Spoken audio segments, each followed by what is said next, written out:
What's up everyone, welcome to another Factions recap. In today's video I'll be facing off against one of UK's best trainers, Nesabethan from the faction Tea and Pizza in the Sorcerous meta. If you want more information about what factions in the Sorcerous format is, I'll put links to that in the description down below. I just want to get to these battles as soon as possible. Let's start by taking a look at these teams. Nesabethan is running a team of Dopwool, Dragalge, Malamar, Shadow Beedrill, Frostlass, and Hypno. And I'm running a squad of Shadow Beedrill, Dunsparce, Dopwool, Frostlass, Azumarill, and Skuntank. First thing I noticed is that his team is incredibly weak to Dark, which means my Skuntank is going to be very strong, especially if I run it with Bite, because then I can just bite through Malamar, Hypno, Frostlass, and even Beedrill in some shoot scenarios very easily. And Dragalge doesn't love it either. Dopwool does kind of destroy a Bite Skuntank though, so that is a bit of a worry, since Dopwool is very strong against my team. If it's running Wild Charge, it can beat everything besides Frostlass basically, and if it's running Payback, my Azumarill is the only real answer.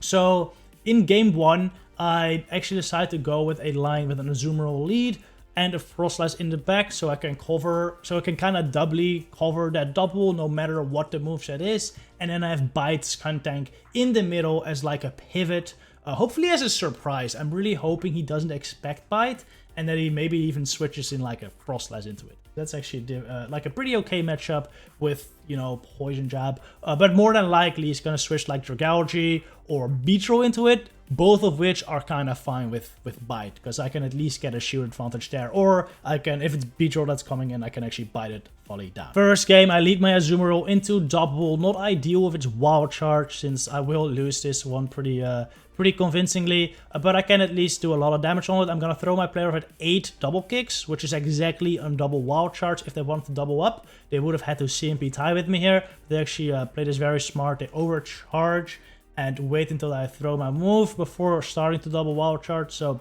good play by them. I'm gonna try to catch the next Wild Charge on my Frostlass, would still do a bunch of damage, but like, it's okay. I can take this, and now I should be able to farm down the Dopwool with my Lass.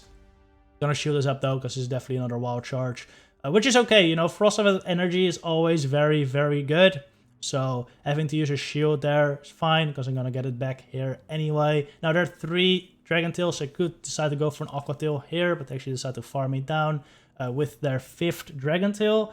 Gungshot is 9 Dragon Tails, and I know I'm less than 4 away from my Ice Beam here, so I'm just gonna throw it. Dragalge is actually quite tanky, so this doesn't knock it out yet. If I was 100% sure this thing had Gunk, I might have considered switching my Skuntank in, but I wasn't that sure yet, so I didn't do that. Instead, I just let my Azumarill go down, bring in my Skuntank, and with 1 shield, I should be able to beat anything. Now, I'm gonna make a misplay here, actually. I'm gonna no-shield this move. For some reason, I thought that Beedrill would be able to get to X-Scissor plus Drill Run before I got to the Crunch.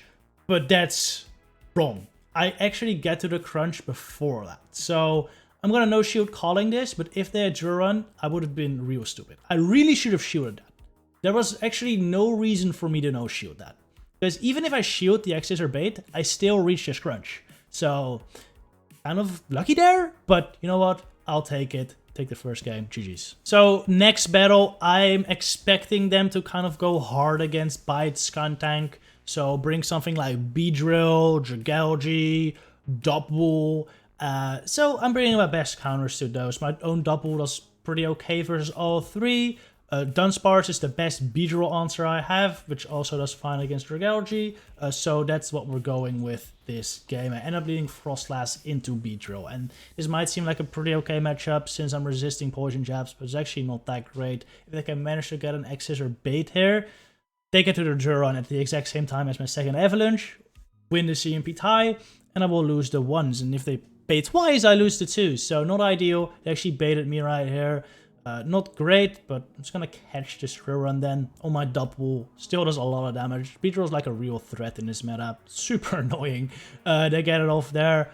I'm gonna, well, I throw my Body Slam into this Beedrill right here, but I actually switch into the double to catch it, which is super fine with me. That's exactly what I kind of wanted to lure out here, as my my Dunsparce is just terrible here. So I'm very happy that he brought it out against my own double.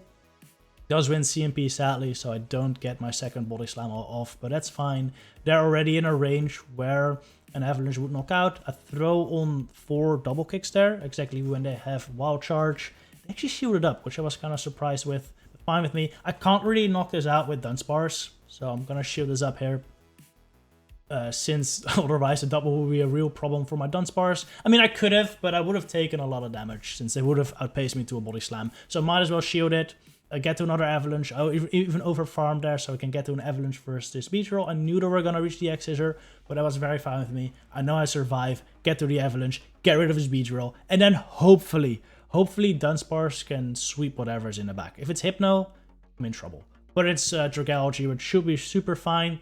Drill Run only takes 4 rollouts plus 3 for the second. So 7 rollouts for 2 Drill Runs, and I need 9 Dragon Tails for the Gunk Shot. So they're right there. I think they're there right now, but they don't reach it before me, so I can easily just feign him with the second Drill Run very safely. GG's. I'm expecting him to go with a similar 3 again, so I bring the same 3 I brought last game, just in a different order, really hoping for no double lead right here, but unfortunately, we do see a double lead, which is definitely not ideal, but Frostlass is a pretty good pivot in this meta, or versus team actually, because it doesn't really have a great answer besides Malamar. I really wasn't expecting him to bring the Malamar, as I have a Bite Skuntank and an Azumarill, which is absolutely obliterated. Oh, and the Beedrill, like, I have so many answers, so I wasn't really expecting it, but he did bring it. Kind of unfortunate. I was really considering going for the Shadow Ball here, because it does a little more, knocks him out. But I wasn't expecting a no-shield, and they do no-shield, sadly. So that's kind of unfortunate, because, well, now I have to throw another Avalanche, waste all that energy.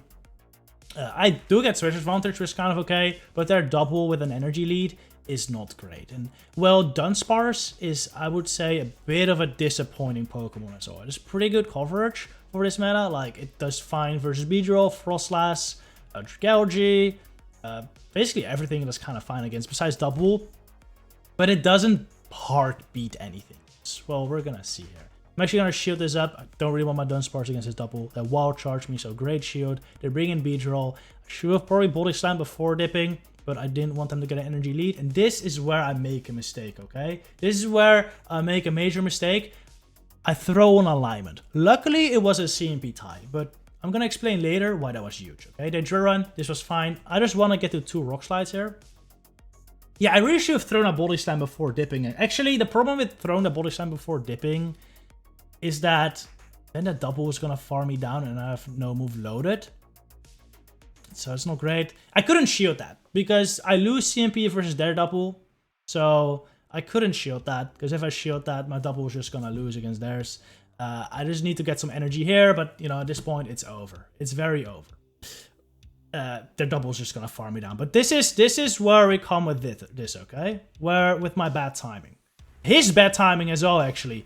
I mean, I had bad timing, because if he wouldn't have thrown his move, he would have gotten 2 free turns. But honestly, he had horrible timing, because if I wouldn't have thrown my move, I would have gotten 3 free turns.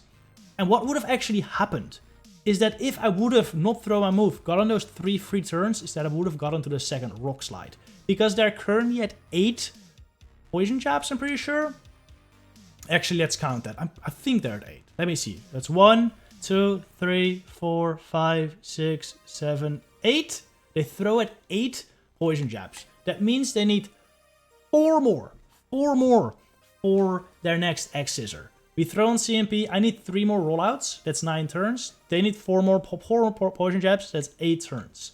If I would have not thrown my move, I would have gotten a free rollout. And I would have only needed 2 more rollouts when they would have needed, which is 6 turns, and they would have needed 8 more turns. So at that point, I just throw 1 rollout, Rock Slide. They get 2 Poison Jabs. And then I throw 1 rollout, Rock Slide, and I cannot get the next Poison Jab or the next X-Scissor before my second Rock Slide. So if I would have just been a bit more careful with my timing there, I would have actually won this game, because I would have reached the second Rock Slide before this X-Scissor versus this Beedrill. So that's kind of unfortunate. But that's the thing with new moves, just a rollout. I'm still not entirely used to it. And it's just something I gotta learn. As we can all learn from something here. So I lose this third game, but still, we go 2-1. Which was enough to win the bout for my team, the EU Emperor. So GG's to TM Pizza. Thanks everyone for watching. Hope you enjoyed, hope you learned something. See you next one. Good luck, you trainers.